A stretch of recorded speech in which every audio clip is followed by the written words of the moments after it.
Hey everybody, it's John here with Deer Addiction and my regular channel, John Sangle. I'm going to be bringing you some logging videos from our logging project in South Carolina. I'm going to be splitting it across the two channels part of the time, but I'm going to give a summary video when it's all done. But this has been over a year-long project, actually about a year-and-a-half long project, where we've been working on getting quotes, getting the land marked, surveyed, and now pursuing our actual logging. So hopefully you enjoy just kind of the process of watching the logging.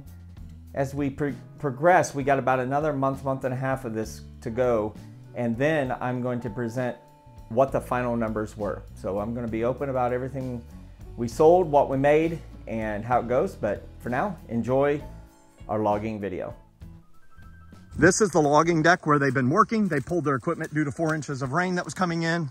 It came in, high winds behind it, and they may be back here within the next week. We must know.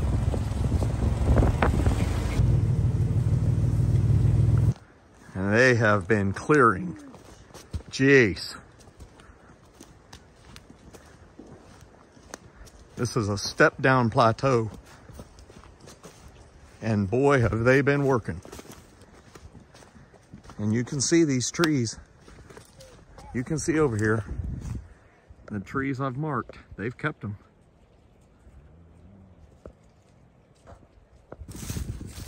Boy, you see the land differently.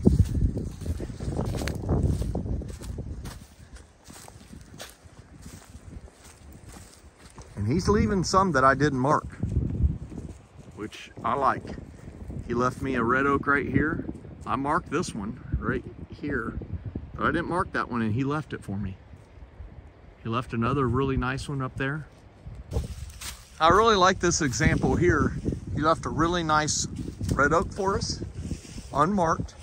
And then right here, maybe 10 paces away, he found a persimmon that I was not able to find with a couple cedars next to it. I'll come clean out the cedars, but the persimmon's there. Really nice one, maybe 45, 50 feet tall. Can we go down to One of the things I like about the EPA Clean Water Act is it prevents logging right next to active creekways. And so you can see right here is a very defined line in which he ceased cutting. It's marked by double blue lines, pink flagging. Kids are down in the creeks, but what that does is not only does it prevent erosion, but it preserves fantastic white oaks, like that big old giant white oak. Some walnut trees, and just larger old growth stuff. I like that a lot. So you can see a nice line going up here with all these pink flagging all the way up that preserves that. He's leaving the trees and the gullies. So you can see there's two gullies here, one here and one there. He cooked the trees down between it, and he is leaving trees that were not marked. So that's nice. It's a big old white oak right here.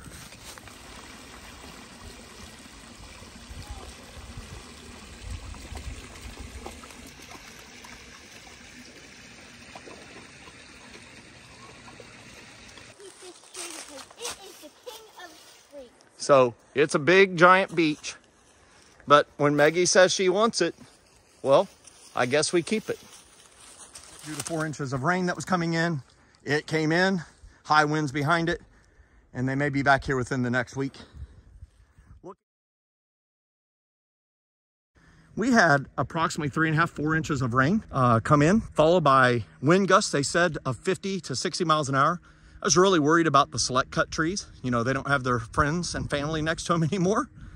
And I thought maybe they, with those wet feet, loosened soil, disturbed soil, and that wind, they might get knocked down. I don't see a single tree lost. And, you know, I've got a couple of really nice oaks out here. This is going to be spectacular for the next couple years as this regrows.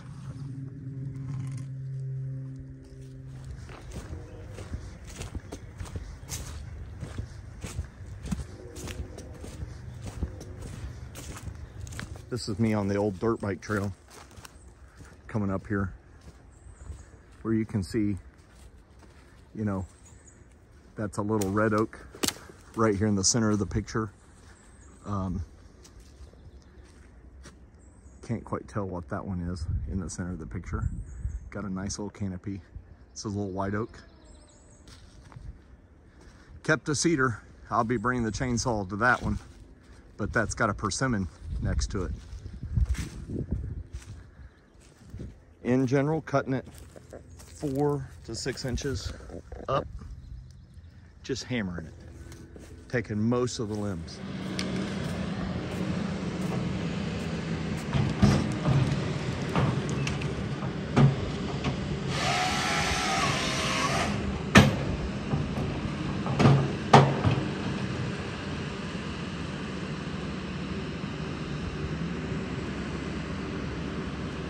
What do you think of that?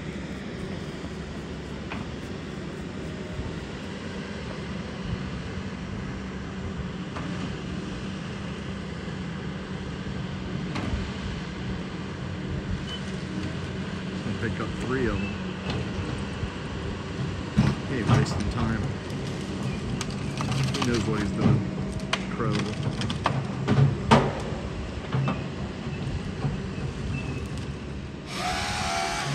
There are 3 of them.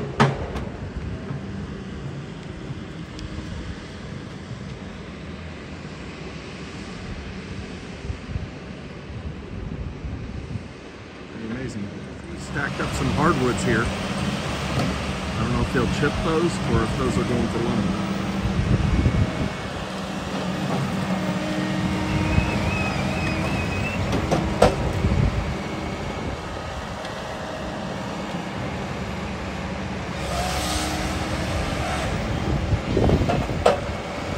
Amazing. And a second cut. There's a double topper. That's a big, nice log right there. Into the stack it goes. This is headed up towards the persimmon hill. I really like how this looks. I'm really glad I marked out these oak trees right here at the top. Marked out a couple of big ones right here that were like triple sprouts. This looks real nice. And he's down in here cutting somewhere. This is the area that used to be the persimmon grove, really grown up. It's where I shot the buck. A lot of it went missing. That's the beauty of select cut. So you can see this is cut. There's a little red oak here with no top. He's gonna be able to canopy out now. They saved my big, beautiful, giant persimmon right here. Beautiful. I know it's it. I can see where my trail camera's been. And here's my corn. There's a whole bunch of them that have been saved over here, along with my big, giant dogwoods. Really pleased. Now, they did take the pines out across the street here a little bit. This is the skidder. I'm gonna try go down there and get a picture of the cutter. But you know what? They took the big giant trees, the ones that we did not mark, and they left the ones we marked. That's what select cut is, working in concert with your loggers. This is a big giant beech tree, big giant beech. And it is G-O-N-E gone. I wanted it gone. I would have killed it if they had not taken it. And there's a big, beautiful persimmon next to it. Look at it, no canopy on it because it's just been growing straight up. And now they're gonna grow out. I can count 1, 2, this is 1, 2, 3, 4, 5, 6, 7 persimmons growing right here. Beautiful. And then this is maybe the biggest dogwood I've ever seen. And I just wanted to keep it, so I did. And I see a tree falling down in the background. Here we go, we found the cutter. He's cutting, and he's grabbing. He's going in, he's gonna cut the next one. Look at him. Boom, grabs it. Crazy. Let's see the big ones grab. Those are little ones. Looks like a cedar. It is the cedar. He's gonna go dump it. There we go. Let's go back in.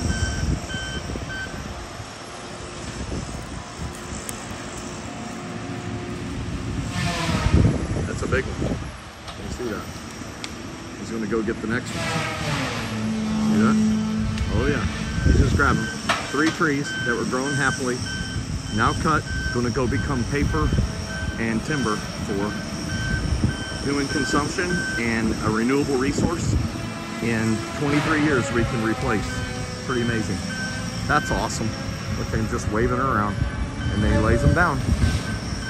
And then behind me, the skidder over here grabs it. You can see he's grabbing. He's got himself a big old pile that he's pulling up. It's really neat to see how he grabs. So he grabs, you know, a certain amount, and then he lays them down. So there's a section behind it's a section, here's a section, here's a section, here's a section, here's a section. And he's in there. I mean, he's even cutting baby trees. I mean, he leaves very few. There's a couple that are left here, just a couple. That's just cause, you know, he can't go get everything, but he's getting almost everything. So this stuff will end up being chips, those small trees. But you can see right behind him, he's navigating around a tree that I've marked for select cut, a red oak. And he's doing an excellent job of that. And I'm just very appreciative of that, actually. And I haven't seen much damage on any of that. He's just in there cleaning it out. So he's in here cleaning out little stuff because he likes to have like-sized piles.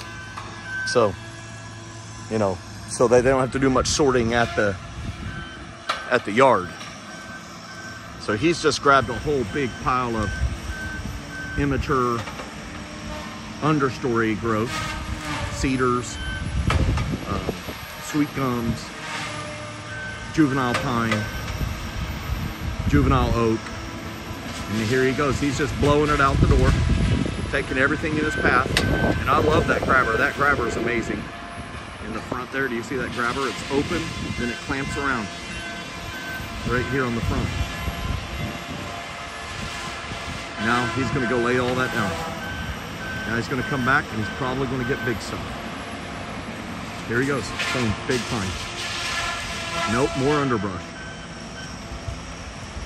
And another one.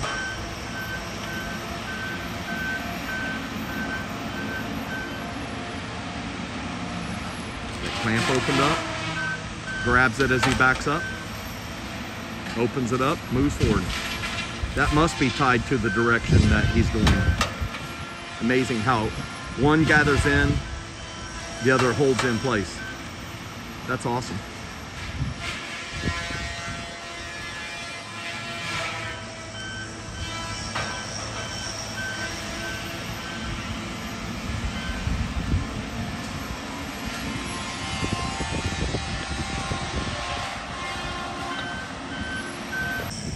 Well, he's grabbing big trees now.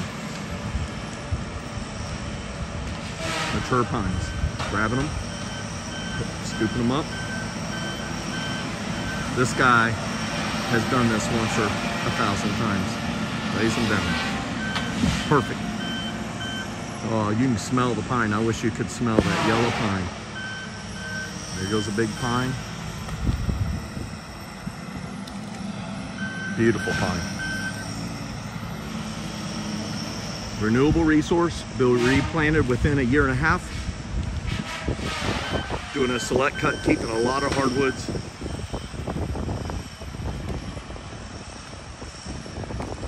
Tough to see your forest go. Awesome to see it come back as a beautifully managed forest. One that's perfect for wildlife, perfect for revenue generation. Everybody wins. Everybody gets supplies, materials to the market.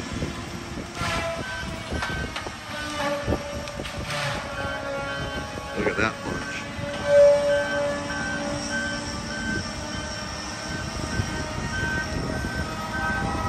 Waving them around. Ooh, got a little puff of smoke there. They had to work it. Example of why we are doing a select cut.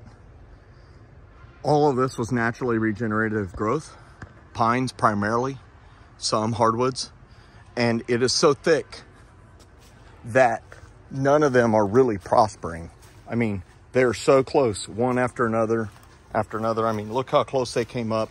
As a lot of people say, if if we take these pines out and do not replant it properly, the pine needles and the pine cones have set so many seeds in the ground that it will come up thicker than dog's hair. Literally, it will come up thicker than dog's hair, and none of them will prosper. The animal kingdom won't prosper. The plants won't prosper. You'll have lots of crossfall, which you can see lots of stuff laying down sideways in the woods here because of that.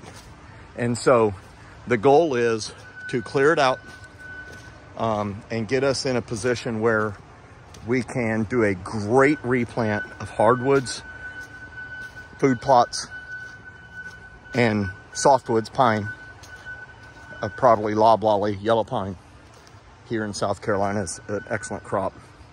And just really put ourselves in a position to have outstanding wildlife, outstanding hunting property, while also contributing to the GDP and providing great materials for the marketplace. Load. Just a bunch of small stuff that's going to be chipped up.